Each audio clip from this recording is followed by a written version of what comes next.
Giving പ്രസ്ഥാനത്തിന്റെ ആശയങ്ങൾ പകർന്നതെന്ന് സംസാരിച്ച ശ്രീ രവിശങ്കർജിക്ക് ആദ്യമേ നന്ദി പറയുകയാണ്. എന്റെ ചോദ്യം ഡോക്ടർ സാക്കിർ നായിക്കിനോടാണ്.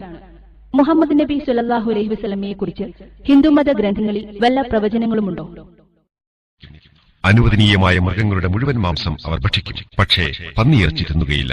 ഖുർആൻ 4 സ്ഥലങ്ങളിൽ മുസ്ലിങ്ങൾക്ക് പന്നിയിറച്ചി നിഷിദ്ധമാണെന്ന് വ്യക്തമാക്കുന്നു. പിന്നെ പറയുന്നത് അവർ യുദ്ധം ചെയ്ത് പരിശുദ്ധരാകും, അവർ മുസൽമാൻ എന്ന് വിളിക്കപ്പെടും എന്നാണ്.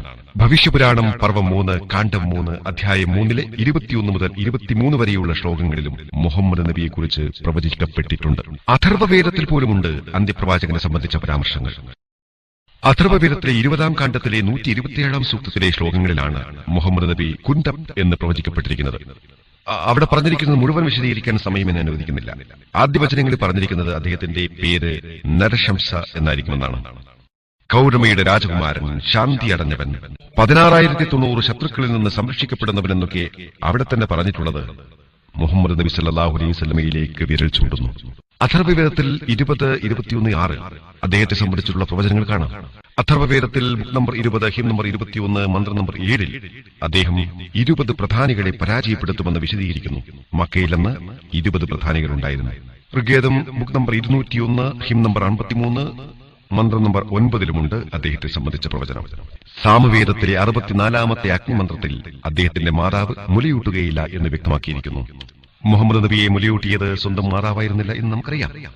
സാമവേദത്തിലെ ഉത്തർച്ചിക്കിലെ 1500-ാം വചനത്തിൽ മുഹമ്മദ് നബിയുടെ മറ്റൊരു പേരായ അഹമ്മദ്, സ്തുതിക്കുന്നവൻ എന്ന് തന്നെ വന്നിട്ടുണ്ട്. സാമവേദത്തിലെ ഇന്ദ്രഭാഗത്ത് 2-ാം അധ്യായത്തിലെ 162-ാം വചനത്തിലും, Yajurveda book number 31-18 Atharvaveda book number 20 hymn number 126 14-ാം മന്ത്രത്തിലും, Rigveda book number 8 hymn number 6 10-ാം മന്ത്രത്തിലും ഒക്കെ ഇത്തരം സുവിശേഷങ്ങളുണ്ട്.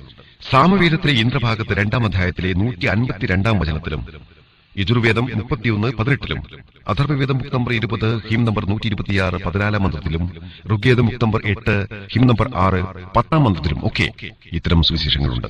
അദ്ദേഹം നരശംസയാണെന്നും പറഞ്ഞിരിക്കുന്നു. നര എന്നതിന് സംസ്കൃതത്തിൽ മനുഷ്യൻ, ശംസ എന്നാൽ സ്തുതിക്കപ്പെട്ടവൻ. ഇത് മുഹമ്മദ് എന്നതിന്റെ പരിഭാഷയാണ്.